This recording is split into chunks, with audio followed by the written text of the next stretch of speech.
So, well, if we ask ourselves first of all, what is true happiness? What do we mean by happiness? There's two levels you can think about happiness. One is on the level of your senses. In other words, you look at something and it makes you feel happy, or you listen to something and it makes you feel happy, or you eat something and it makes you feel happy. Now, that is happiness.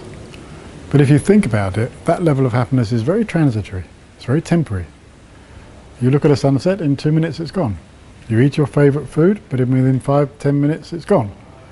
You hear a lovely song, but then it's finished. On the level of the senses, there is happiness, but it's a very temporary, insignificant level of happiness. Let's think about deeper. Apart from us, what we have in terms of our minds, in terms of what we think of as a person, we have our sense consciousnesses, but we don't just have our sense consciousnesses, because we have what we call in my tradition a mental consciousness, which is where we think, where we have emotions, where we dream, where all the things happen that are not on the level of our senses. And on that level, if you can bring happiness into that level of your mind, then of course it's much more long lasting. It's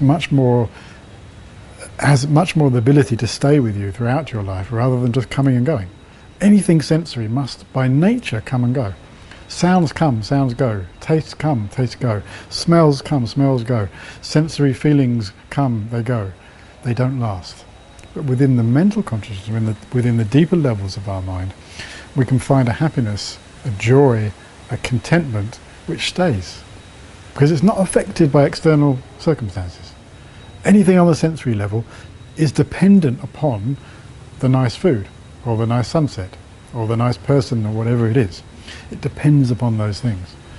But on the mental consciousness, inside ourselves, that doesn't depend. If we can find happiness, if we're looking for real happiness, that's where we should look for happiness, in terms of our mental consciousness inside ourselves.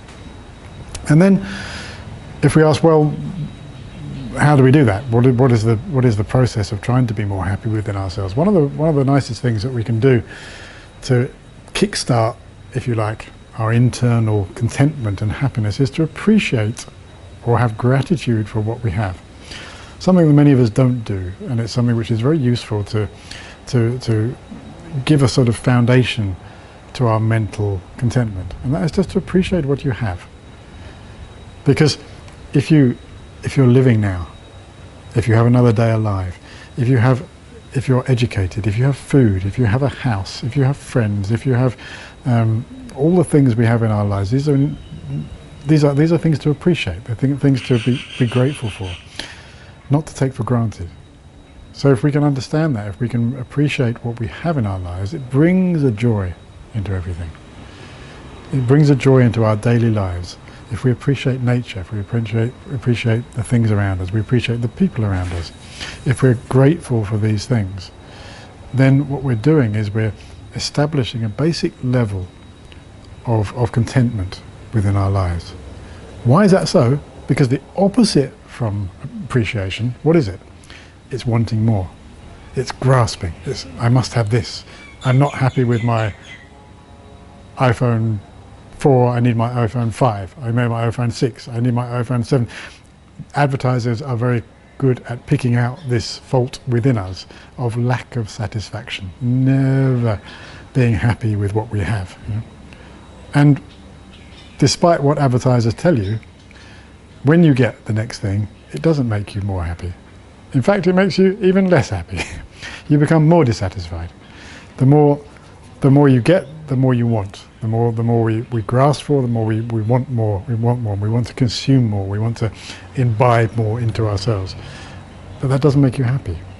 Going back to what we said before, it doesn't make you happy because that's just temporary and insignificant.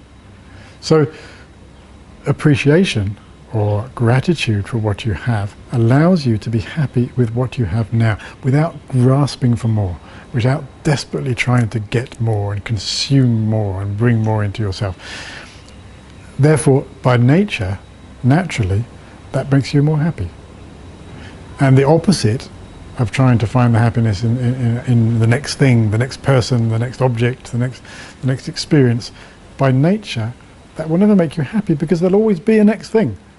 There's no end. as many rock stars and pop singers have put very nicely, the Rolling Stones, for example, who said, I can't get no satisfaction. What does it mean? You can have everything, but that doesn't mean you're satisfied, because that's not where happiness comes from. So external things, grasping for more and more and more, is not the source of happiness. So if you can appreciate, if you can have gratitude for what you have, then that's all you need.